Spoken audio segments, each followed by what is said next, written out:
Hello everyone, कैसे हो आप सब लोग। तो आज हम फिज़िक्स का अपना आगे का सेशन कंटिन्यू करने वाले हैं। तो पिछली बार हमने क्या क्या देखा था। हमने देखा था molecular theory of surface tension, ठीक है, जो बहुत इंपॉर्टेंट चीज़ थी सरफेस टेंशन समझने से पहले। फिर हमने लास्ट में क्या देखा था, सरफेस टेंशन का मतलब देख लिया था।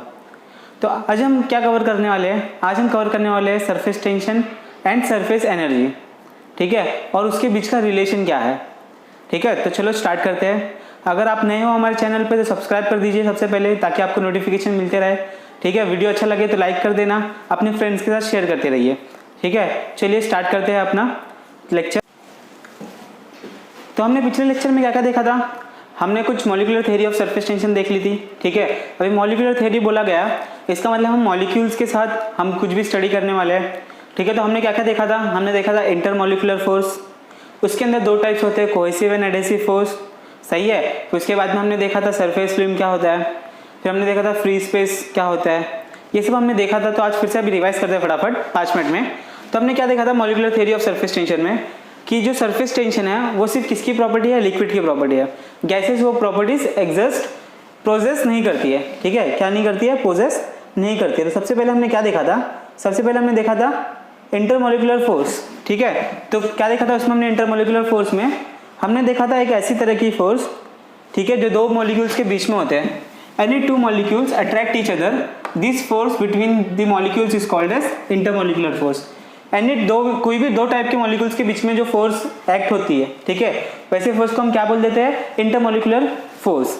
सही है, उसके अंदर में हमने दो टाइप देखा थे। There are two types of intermolecular force. पहला कौन सा था, कोहेसिव फोर्स, सेकंड कौन सा था, एडेसिव फोर्स।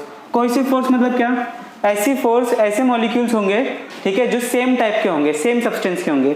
मतलब अगर मैंने वाटर लिया तो H2O होगा, ठीक है, कोई दूसरा ले लिया सब्सटेंस तो उसमें भी सेम होगा, मर्क्यूरी होगा, कोई भी ले लो सेम सब्सटेंस के अंदर जो हमारे ऊपर फोर्स एक्ट होगी, ठीक है, कौन सी फोर्स हो जाएगी, वो हमारी कोहेसिव फोर्स। तो इसका भी हमारे पास एग्जाम्पल क्या दिया है, वो भी हम लोग देख लेते हैं। Cohesive force, the force of attraction between the molecules of the same substance. ये बहुत इंपॉर्टेंट है, मैंने क्या बोला था, सेम सब्सटेंस के बीच में जो भी फोर्स एक्ट हो रही है, ठीक है, जो भी एक्स्ट्रा अट्रैक्शन हो रहा है, ऐसी फोर्स को हम लोग क्या बोल देते हैं, कोहेसिव फोर्स बोल देते हैं। समझ रहे हैं। फिर इसके एग्जाम्पल भी दे दिया था हमें, ठीक है, कुछ वाटर मॉलिक्यूल्स दे दिए थे। आगे देखते हैं हम एडेसिव फोर्स क्या होता है। जैसे कोहेसिव फोर्स है, एडेसिव फोर्स क्या होगा, the force of attraction of between the molecules of different type. कौन से टाइप के मॉलिक्यूल्स, डिफरेंट सब्सटेंस के मॉलिक्यूल्स होंगे, ठीक है, अलग अलग टाइप्स के मॉलिक्यूल्स होंगे, is called as adhesive force. ठीक है, तो अभी क्या है बोल सकते हैं, एग्जांपल क्या क्या है, ग्लास और वाटर। ग्लास का सब्सटेंस कुछ अलग है, वाटर का सब्सटेंस कुछ अलग है, ठीक है। एडेसिव हम बोल सकते हैं एक फेविकॉल और एक पेपर, दोनों अलग अलग सब्सटेंस है तो भी स्टिक हो जाते हैं किसी फोर्स से। हम लोग और कुछ बोल सकते हो, क्या है, कुछ भी एग्जाम्पल ले लो जो अलग अलग सब्सटेंस एक दूसरे के बीच में फोर्स एक्ट करता हो, ऐसे फोर्स को हम लोग क्या बोल देंगे, एडेसिव फोर्स बोल देंगे। पिछली बार हमने और अच्छे डीपली में देखा था, डीप में। अब इसके बाद में हम लोग क्या देखना है अभी, रेंज, ठीक है, range of molecular force.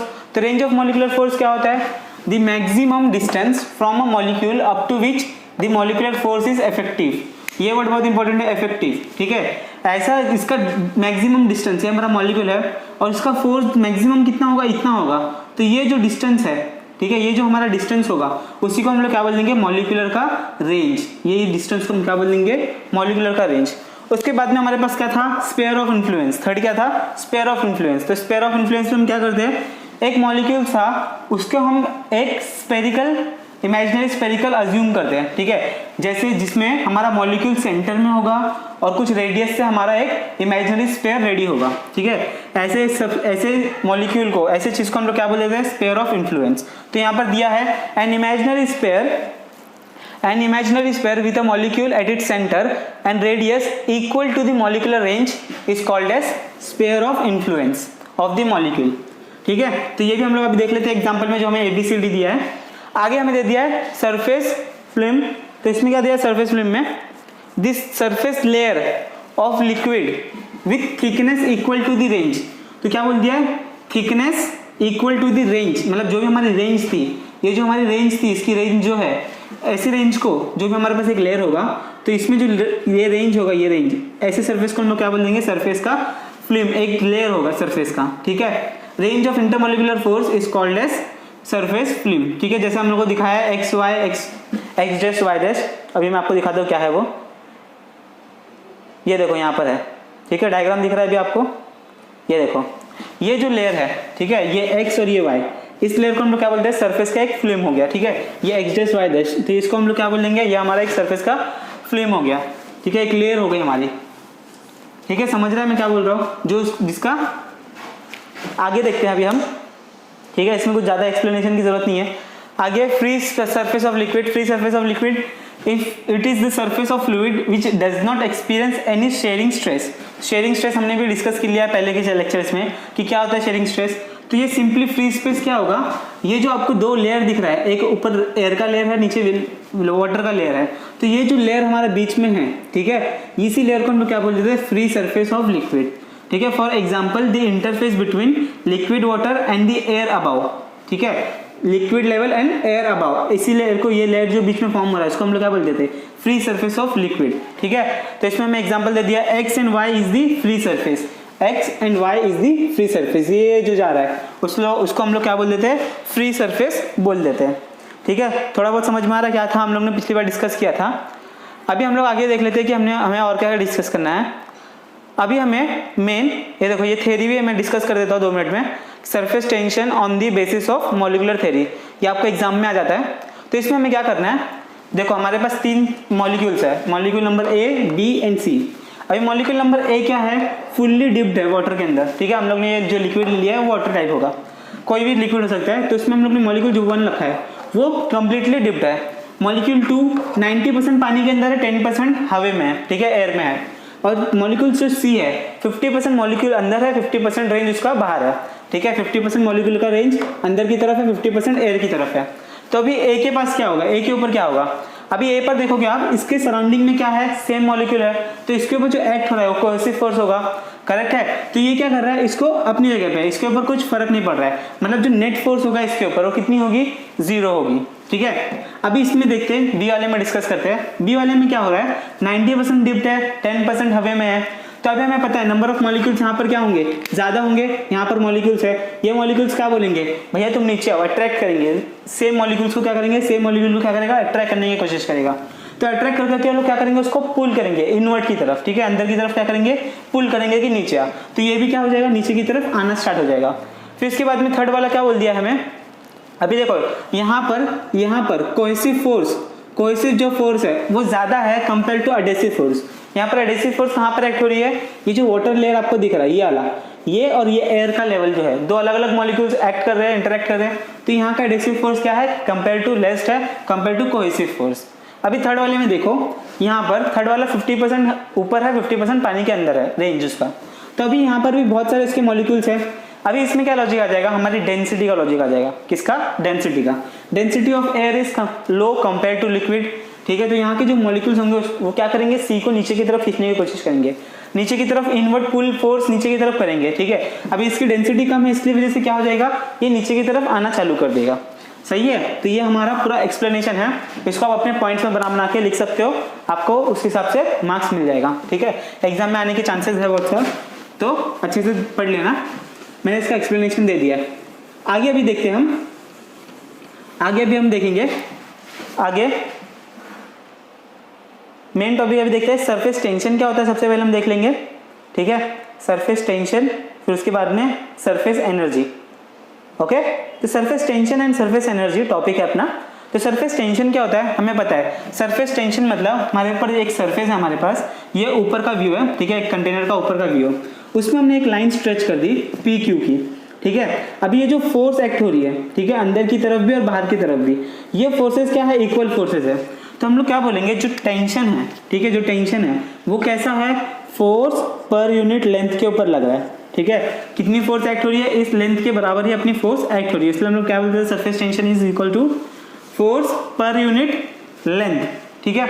has previously the surface film of the liquid in a container act as stretch membrane।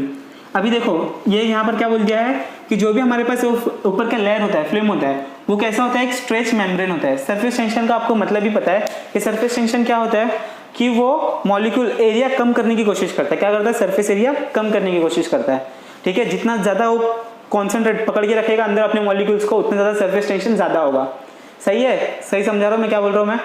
तो उसके बाद तो इसमें क्या आ गया हमारा, यही आ गया कि एरिया कम करने की कोशिश कर रहा है और ये क्या ऊपर एक मेम्ब्रेन तैयार हो जाती है।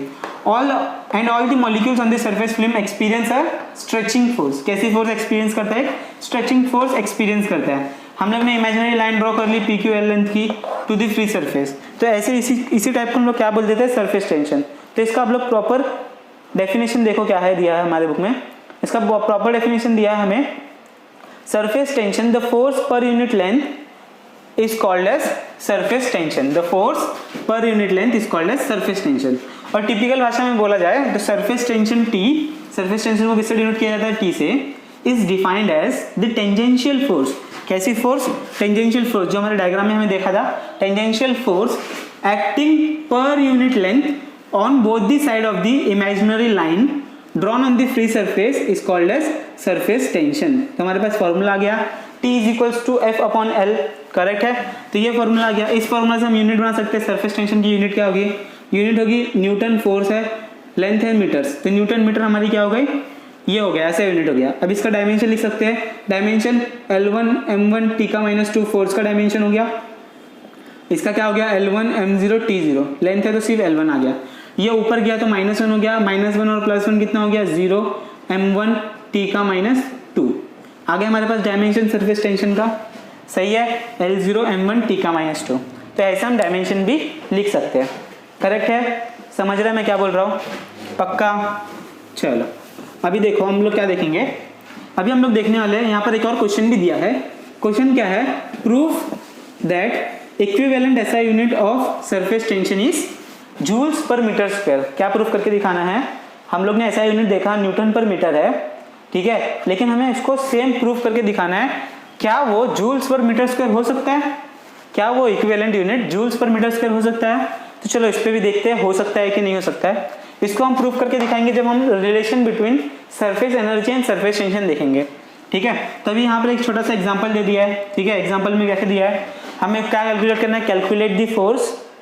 क्या कैलकुलेट करना है? Calculate the force. एक बीकर में दे दिया, रेडियस दे दिया है, ठीक है। तो लेंथ हमें क्या करनी है? 2 टाइम्स करनी है। क्यों 2 टाइम्स करनी है? क्योंकि हमारे पास 2 लेयर है, एक लेयर ऊपर की तरफ है, एक लेयर नीचे की तरफ है। तो हमारे पास क्या आ गई?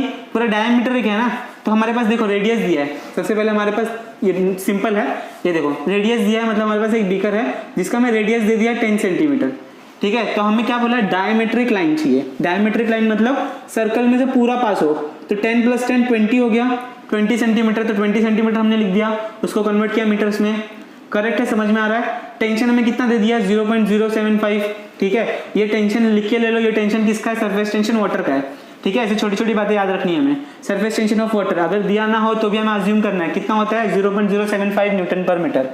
अभी हमारे पास फॉर्मूला है T is equals to F upon L, ठीक है। हमें फाइंड आउट क्या करना है? फोर्स फाइंड आउट करने बोला है, तो इजीली क्रॉस मल्टीप्लाई करके कर सकते हो। कर सकते हो क्या?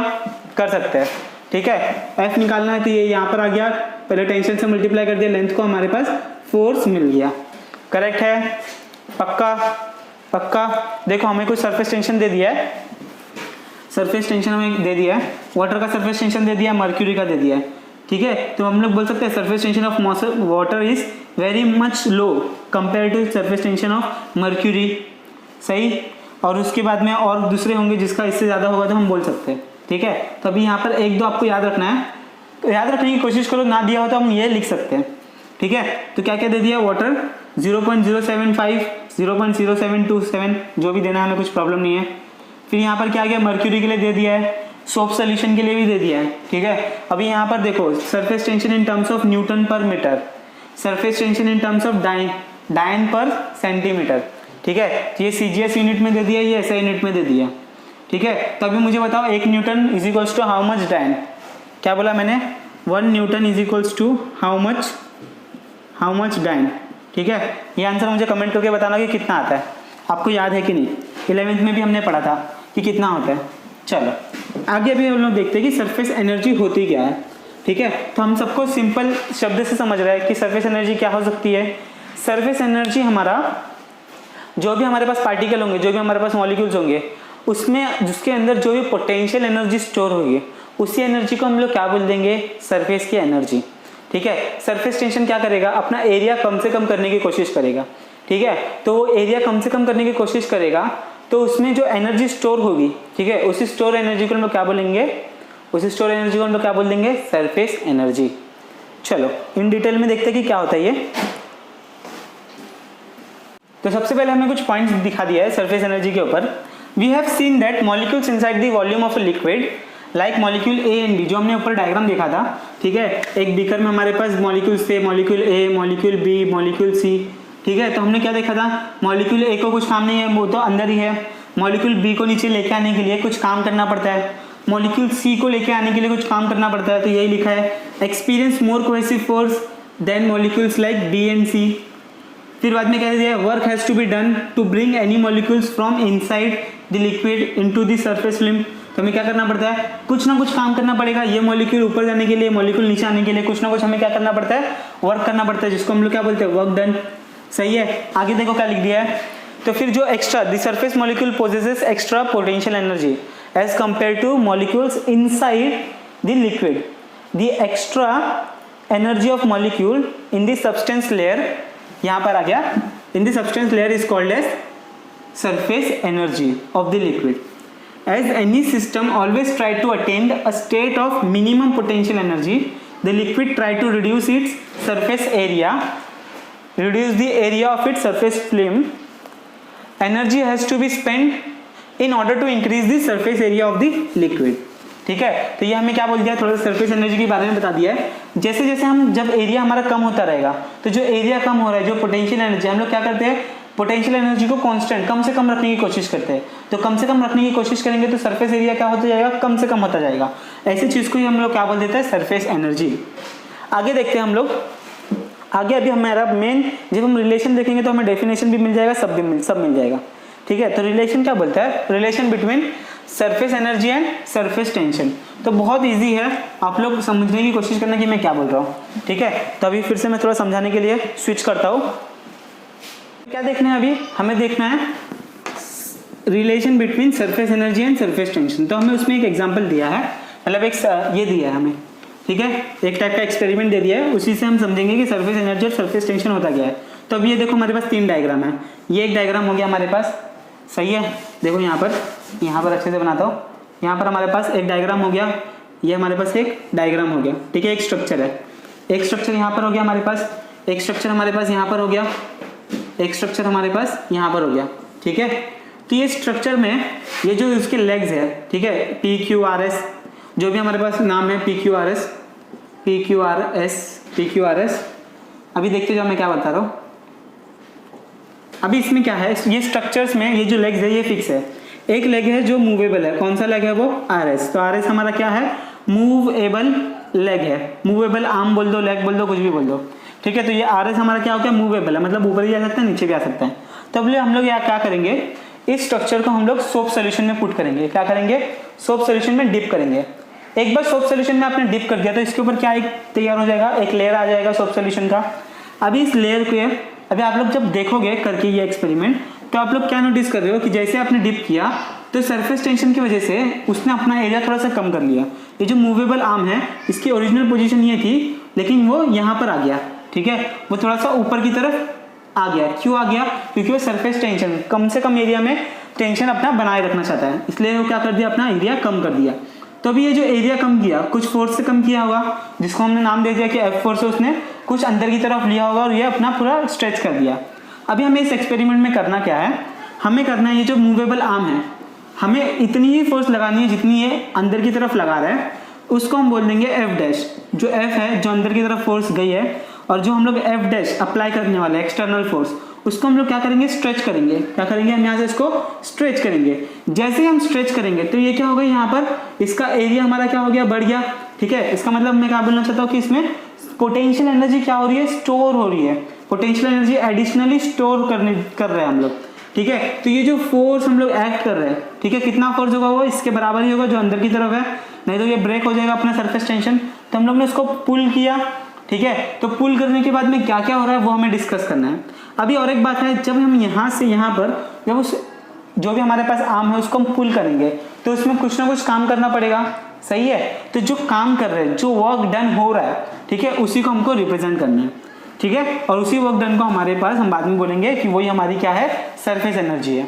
तो अभी आप लोग देखो, अभी इसमें और क्या बात याद रखनी है, अभी हम लोग ने जब इसको डिप किया तो इसका जो आर्म्स है, तो आप लोग यहाँ पर नोटिस करोगे कि हमारे पास एक सरफेस उसके ऊपर की तरफ तैयार हुई है और एक सरफेस उसके नीचे की तरफ तैयार हुई है। मतलब हमारे पास दो सरफेस ऑलरेडी रेडी है। कितनी सरफेस रेडी है हमारे पास? दो सरफेस। तो हम जब भी लेंथ मेजर करेंगे, कुछ भी मेजर करेंगे, तो हम लोग क्या करेंगे, उसको 2 से मल्टीप्लाई करेंगे। ठीक है, तो अभी देखो ये जो चेंज इन डिस्टेंस है, इसको हम लोग ने नाम दे दिया dx। कितना हमारा डिस्टेंस डिस्प्लेसमेंट हुआ है, यहाँ से हमने यहाँ पर खींच लिया, तो हमारा डिस्प्लेसमेंट कितना हुआ? dx टाइम डिस्प्लेसमेंट हुआ। सही है, यहाँ पर देखो, यहाँ पर देख लो ये डायग्राम में हम लोगों ने क्या किया, हमारे पास यहाँ तक आ गया था फिल्म, तो इसको हमने यहाँ पर लेके आ गए, तो ये डिस्टेंस जो आ गया, ये डिस्टेंस को हमने नाम क्या दे दिया? dx नाम दे दिया। करेक्ट है, समझ रहा है क्या बोल रहा हूँ? dx नाम दे दिया सम फोर्स की वजह से। ठीक है, कुछ फोर्स है जिसको हमने नाम दे दिया एफ डैश। ठीक है, जो डिस्प्लेसमेंट कितना हुआ? dx टाइम डिस्प्लेसमेंट हुआ। तो अभी हम लोग वर्क डन निकाल सकते हैं। तो वर्क डन क्या होता है? Work done is nothing but force into displacement. कौन सी फोर्स लगाई थी? एफ डैश फोर्स लगाई थी। डिस्प्लेसमेंट कितना हो रहा है? dx टाइम डिस्प्लेसमेंट हो रहा है। समझ रहा है मैं क्या बोल रहा हूँ? बराबर। अभी देखो हमारे पास, अभी हमें फोर्स, अभी यहाँ पर हम अभी जो हमने पढ़ा टेंशन, सरफेस टेंशन, उस हिसाब से हम लोग सरफेस टेंशन लिख सकते हैं कि क्या आएगा? सरफेस टेंशन क्या आएगा? T is equals to F upon L. ठीक है, एफ अपॉन क्या आ जाएगा? L. F upon L, L कितना आएगा? मैंने अभी बताया था, लेंथ कितनी है? 2 टाइम्स आएगी ये लेंथ, तो हम लोग यहाँ पर क्या लिख सकते हैं? F upon 2 times of L. तो मेरे पास फोर्स कितनी आ जाएगी? यहाँ पर मेरे पास फोर्स आ जाएगी, यहाँ पर हम लोग लिख देते हैं, यहाँ पर हमारे पास क्या आ गया? एल की वैल्यू क्या है? 2L के बराबर है। तो यहाँ पर क्या आ जाएगा? T इज इक्वल्स टू, और F किसके बराबर है? F डैश के बराबर है। तो मैं यहाँ पर F की जगह पे F डैश लिख दूँ, L की जगह पे 2L लिख दूँ, तो F डैश की वैल्यू क्या बन गई? F डैश की वैल्यू मिल गई T टाइम्स ऑफ 2L। सही है, समझ रहा है मैं क्या बोल रहा हूँ? पहले वर्क डन निकाला, वर्क डन क्या हो गया? फोर्स इंटू जो भी हम लोग ने डिस्प्लेसमेंट किया यहाँ पर, फिर बाद में टेंशन क्या था? T is equals to F upon L, force upon length. Force same force थी तो मैंने इसको एक्सटर्नल फोर्स से रख दिया। फिर उसके बाद में लेंथ कितनी थी? 2 टाइम्स ऑफ लेंथ थी, तो मैंने 2L से रख दिया। यहाँ से मैंने फोर्स निकाल ली, फोर्स कितनी मुझे मिली? T times 2L। कितनी मिली? T times 2L। तो वर्क डन में मैंने उसको प्लेस कर दिया। क्या कर दिया? वर्क डन में मैंने उसको रख दिया, तो मुझे क्या मिल गया? F डैश की जगह पे मैंने रख दिया 2 times of DL into dx। सही है, क्या कर दिया मैंने? 2 times of DL into 2 times of length into dx into t। ये हमारे पास वर्क डन आ गया। अभी देखो ये जो हमारा एरिया है, इतना एरिया, सही है, इतना एरिया है, इतना डिस्प्लेसमेंट हुआ है, इसकी लेंथ कितनी है? ये आर्म की लेंथ है L, तो ये L है तो ये भी L होगी। सही है, तो अभी मुझे एरिया निकालना है, तो एरिया कैसे निकालोगे? लेंथ इंटू ब्रेथ करोगे, तो L इंटू dx। ये हो गई हमारे पास एक लेयर की बात, बराबर। ये हो गई हमारे पास एक लेयर की बात। हमारे पास सेम और एक लेयर है, तो कितनी हो जाएगी? L और फिर और एक dx L आ जाएगा, L इंटू dx, बराबर है। एक ऊपर अपर लेयर की और एक लोअर लेयर की, तो हमारे पास टोटल एरिया कितना आ जाएगा? टोटल एरिया आ जाएगा हमारे पास 2L dx। समझ रहा है? स्टेप बाय स्टेप बता रहा हूँ मैं। कितना एरिया बन गया हमारे पास? 2L dx। तो यहाँ पर जो 2L dx है उसकी जगह पे हम लोग क्या लिख सकते हैं? Differential area. ठीक है, छोटा सा हम लोग ने डिस्प्लेसमेंट लिया था इसलिए छोटा सा एरिया आएगा, तो यहाँ पर मैं क्या लिख दूँ? T times of dA। सही है, अभी इसी वर्क डन को हम लोग क्या बोलेंगे? जो वर्क डन हुआ वही क्या आ गई? हमारी सरफेस एनर्जी आ गई। सही है, तो वर्क डन हमें फाइंड आउट करने बोला था, वर्क डन का फाइंड आउट फॉर्मूला हमारे पास है। सरफेस एनर्जी का फॉर्मूला बोला तो वो क्या हो गया? Surface tension into area. सही है, तो इससे हमारे पास और एक फॉर्मूला आ जाएगा सरफेस टेंशन का, वो क्या हो जाएगा? वर्क डन जो एनर्जी हमारी है इनटू dA। तो हमारे पास फॉर्मूला क्या गया? एनर्जी क्या होती है जूल्स में, एरिया किस में होता है? मीटर स्क्वायर में। तो ये भी हमने प्रूव कर दिया इक्विवेलेंट कि ऐसा unit of surface tension is joules per metre square also. समझ में आ रहा है मैं क्या कर रहा हूँ? पक्का। क्या क्या किया हमने? हमारे पास ये एक्सपेरिमेंट है, ठीक है, इसमें हमने वर्क डन जो किया, ठीक है, एक्सप्लेनेशन है, एक्सपेरिमेंट बोलने से अच्छा। वर्क डन जो दिया है हमें F dash into D x, force जो अप्लाई हो रही है इंटू डिस्प्लेसमेंट, छोटा सा डिस्प्लेसमेंट है, छोटा सा वर्क डन हो रहा है। हमने फिर सरफेस टेंशन का फॉर्मूला अप्लाई कर दिया, जो मैंने बोला एफ बराबर एफ डैश होगा, जितना फोर्स अंदर की तरफ उतना ही फोर्स बाहर की तरफ लग रहा है। तो यहाँ पर मैंने एफ की जगह पे एफ डैश लिख दिया। लेंथ कितनी है? लेंथ हमने बोल दी 2 लेयर है हमारे पास, एक अपर लेयर है एक लोअर लेयर है। हमारे पास कितनी आ गई? लेंथ 2L टाइम्स आ गई। तो यहाँ से मुझे एफ का वैल्यू मिल गया। करेक्ट है, समझ रहे हो? फिर उसके बाद में मैंने यहाँ पर लिख दिया एफ डैश की जगह पे क्या लिख दिया? 2L dx लिख दिया। और बचा क्या हमारे पास? d2 क्या लिख दिया मैंने यहाँ पर?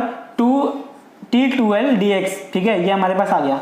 अभी इसकी जगह पे मेरे पास 2 लेंथ है, ठीक है, हम लोग एरिया निकाल रहे हैं अभी। तो एरिया देखो कैसे निकाल रहे हैं, इतना सा डिस्प्लेसमेंट हमारा था, dx डिस्प्लेसमेंट हुआ था, l हमारी लेंथ थी, तो इससे हम लोग ने एक लेयर का, हमने अपर लेयर का एरिया निकाल लिया, लेकिन एरिया तो लोअर लेयर पे भी है, तो हमारे पास कितना आ गया area, 2 times of L D x. तो 2 times of L D x को हमने क्या बोल दिया है, डी ए, तो हमारे पास क्या आ गया, डी ए आ गया। तो हमारे पास सरफेस एनर्जी का फॉर्मूला क्या बन गया हमारे पास, T into D A, correct, समझ में आ रहा है। तो अभी इसको ही हम लोग ने क्या बोल दिया, अब यहाँ से मुझे सरफेस एनर्जी का फॉर्मूला भी मिल गया, इन दोनों के बीच में रिलेशन भी मिल गया। तो इन दोनों के बीच में रिलेशन क्या है, सिर्फ एरिया का रिलेशन है।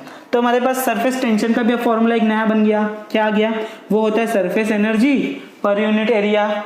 सही है, surface energy per unit area. Surface energy मतलब क्या, जो वर्क डन किया हमने, ठीक है, तो उसकी यूनिट क्या आ जाएगी, जूल्स आ जाएगी, और एरिया की यूनिट क्या आ जाएगी, मीटर स्क्वायर आ जाएगी।